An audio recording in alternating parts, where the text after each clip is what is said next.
Саламатсыңарбы, урматтуу окуучулар? Биз кыргыз тили сабагын баштайбыз. Бүгүнкү сабагыбызда биз диалог жөнүндө сөз кылабыз. Аалымдардын жакшы кеби бар. Билгенден билбегеним көп деген. Муну айтканыбыздын себеби бүгүнкү тема тууралуу силердин да маалыматыңар бар. А бирок алган маалыматтарды кайталоо, аларды кайрадан эсибизге түшүрүү, ал теманы дагы да болсо кылдат үйрөнүп чыгуубузга себеп болот. Андай болсо, алгач бүгүнкү сабагыбыздын максаттары менен таанышып алсак. Бүгүнкү сабактын жүрүшүндө силер диалог жөнүндө маалыматыңарды толуктай аласыңар. Диалогдун айтылыш максаттарына карай бөлүнүшүн билесиңер. Жазуу түрүндө келген диалогдордун тыныш белгилерин туура коюуну үйрөнөсүңөр. Урматтуу окуучулар, бүгүнкү сабагыбызды баштаардан алдын кошумча маалымат катарында төмөнкү бир канча эрежелерди тизмектеп кетким келет. Албетте, бул эрежелерге баш ийүү бүгүнкү сабагыбыздын силер үчүн дагы да болсо жемиштүү болуусуна алып келет. Андыктан биз бүгүнкү сабак менен таанышып жатып, мугалим тараптан айтылып жаткан маалыматтарды кунт коюп угабыз. Өзүбүз үчүн жаңы болгон маалыматтарды жазуу дептерибизге белгилейбиз. Силерге берилген көнүгүүлөр үстүндө жигердүү иш алып барабыз. Сабак учурунда башка нерселерге алаксыбайбыз.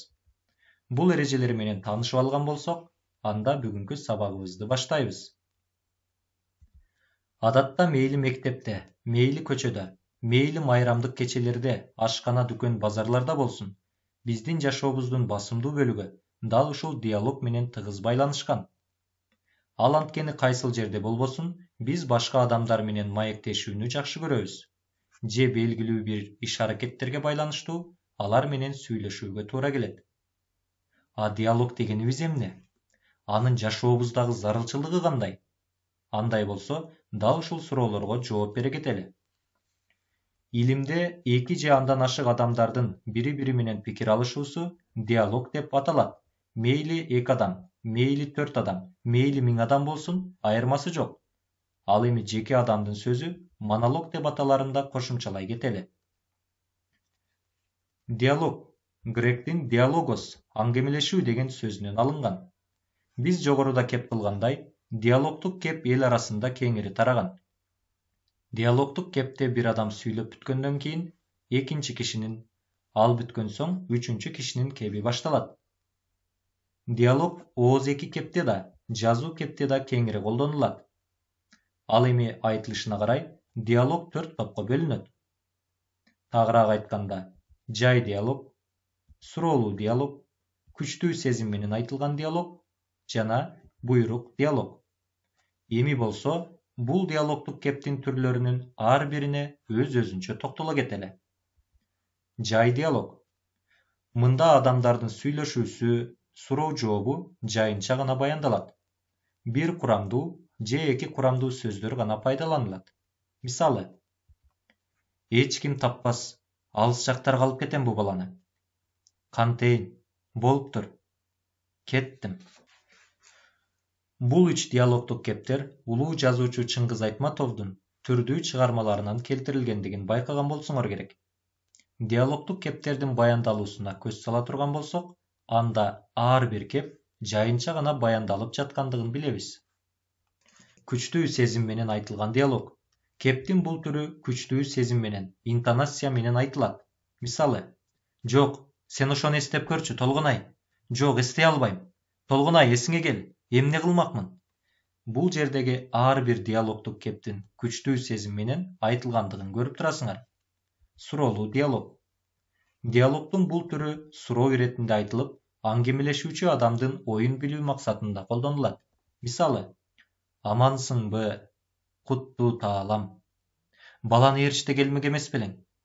Бул эки диалогдук кепте Саманчынын жолу повестиндеги Толгонай менен Жерененин сөздөрүн кезиктирүүгө болот.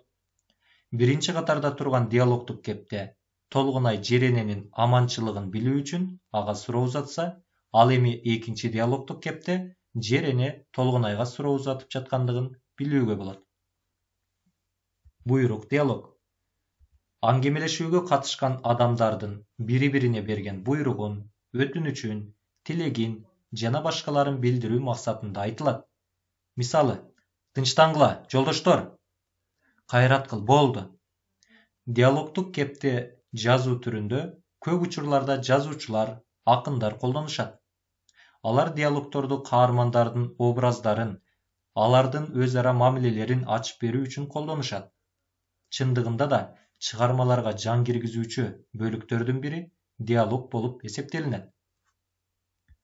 Көркөм адабий чыгармаларда диалог түрүндө колдонулган тике сөз каармандардын өз ара сүйлөшүүсү аркылуу берилет. Анын ким тарабынан кандай жагдайга карата айтылгандыгын туюнтуу үчүн автордун сөзү да катышуусу мүмкүн.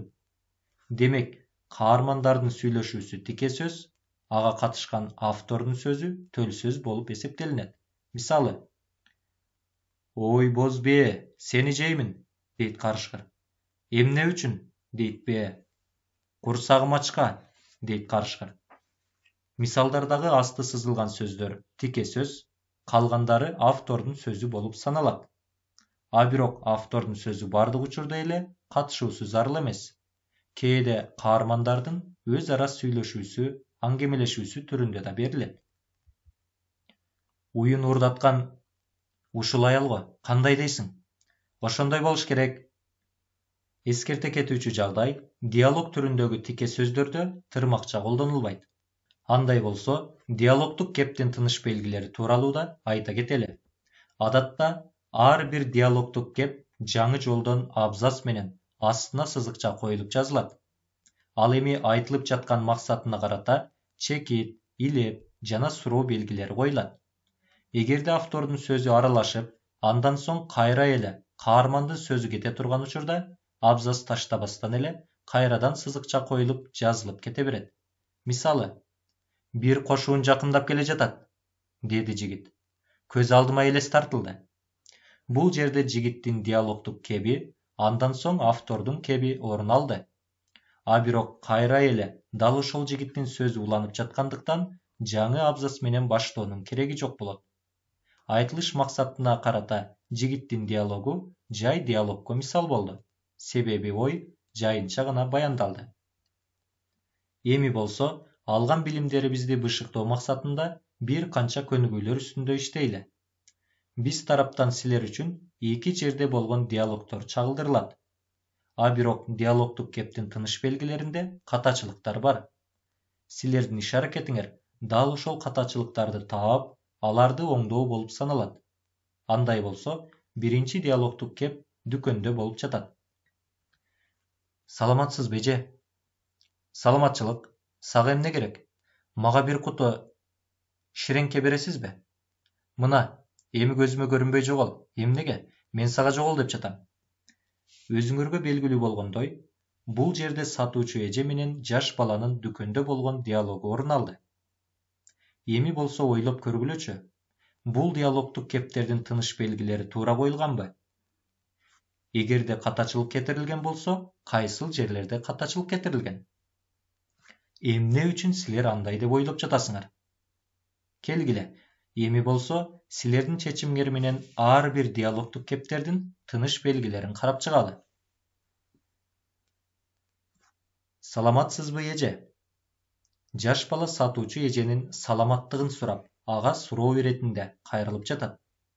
Демек, эже деген сөздөн кийин чекит эмес, суроо белгиси коюлуусу керек. Саламатчылык. Сага эмне керек? Бул катарда бардыгы туура коюлган. Мага бир куту ширеңке бересизби? Бул диалогтук кепте бала эч кандай күчтүү сезим менен же буйрук иретинде сатуучуга кайрылган жок. Ал сатуучу эжеден бир куту ширеңке сурап жатат. Андыктан бул жерде илеп белгинин ордуна суроо белгисин койсок, баары өз жайына келет. Мына, эми болсо көзүмө көрүнбөй жогол. А балким бул баланы сатуучу эже жаман көрөт. Мына ошондуктан да ал жаш балага карата бул жагымсыз сөздү колдонду. Муну биз сатуучу эженин балага карата айткан буйругу иретинде кабыл алабыз жана анын аягына илеп белгисин коебуз. Эмнеге? Бала кайрадан эжеге суроо узатууда. Андыктан эч ойлонбостон эле бул жерге суроо белгисин алып келебиз. Мен сага жогол деп жатам. Сатуучу эже балага карата экинчи жолу буйрук иретинде кайрылууда. Демек, бул жерде да орду боюнча илеп белгиси туура келет. Мына баары жөнөкөй. Эгерде силер да дал ушундай ойлогон болсоңор, анда силерди куттуктаймын. Дагы да болсо бир мисал келтирели. Айгүл, балдар тамак ичиштиби? Деди күйөөсү. Саат 1 болду. Карды ачышкан болсо керек. Ичишкен болсо керек, деп күлүмсүрөп жооп берди аялы. Андай болсо, барып кабар алчы, деди күйөөсү эмнегедир кыжаалат болгондой түрү менен. Алар уктап жатышат. Турушсун, анан чай ичишет, деген аялы жылуу сөзү менен аны тынчтандырды. Урматтуу окуучулар, бул диалогдук кептин бир гана жеринде ката кетирилген. Силер дал ошол катачылыкты тапканга аракет жасап көргүлө. Эгерде бир караганда эле бул катачылыкты таап алган болсоңор, анда силер бүгүнкү теманы эң мыкты түшүнгөн окуучулардын катарына кире аласыңар. Эң сонун, келгиле, эми биргеликте байкоо салалы. Айгүл, балдар тамак ичиштиби? Деди күйөөсү. Бул жерде каармандын сөзү менен катар эле автордун сөзү да аралашты. А бирок каармандын сөзү дале болсо уланууда. Мына ошондуктан саат 1 болду. Карды ачышкан болсо керек, деген диалогдук кепти жаңы жолдон баштоонун кереги жок. Болгону автордун сөзүнөн кийин сызыкча коюлуп, кайрадан уланып кете берет.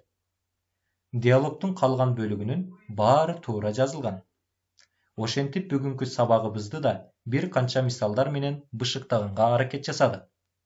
Андай болсо, бүгүнкү сабагыбыздан кыскача тыянак чыгара турган болсок, бүгүнкү сабактын жүрүшүндө силер диалог жөнүндө маалыматыңарды толуктай алдыңар, диалогдун айтылыш максаттарына карай бөлүнүшүн билдиңер, жазуу түрүндө келген диалогдордун тыныш белгилерин туура коюуну үйрөндүңөр. Эми болсо силерге үй тапшырмасы мындай болсун. Жазуу түрүндө өзүңөрдүн эң жакын досуңар менен диалог кургула. А бирок айтылыш максатына карай диалогдун түрдүү бөлүктөрүн катыштырууга аракет жасагыла. Өзүңөрдүн аткарган бул тапшырмаңарды кыргыз тили жана адабияты мугалимиңер менен бөлүшүп, пикир алышууну унутпагыла. Ушуну менен биздин бүгүнкү сабагыбыз өзүнүн жыйынтыгына келип жетти. Кайрадан кийинки сабактардан жолукканга чейин сак саламатта калгыла.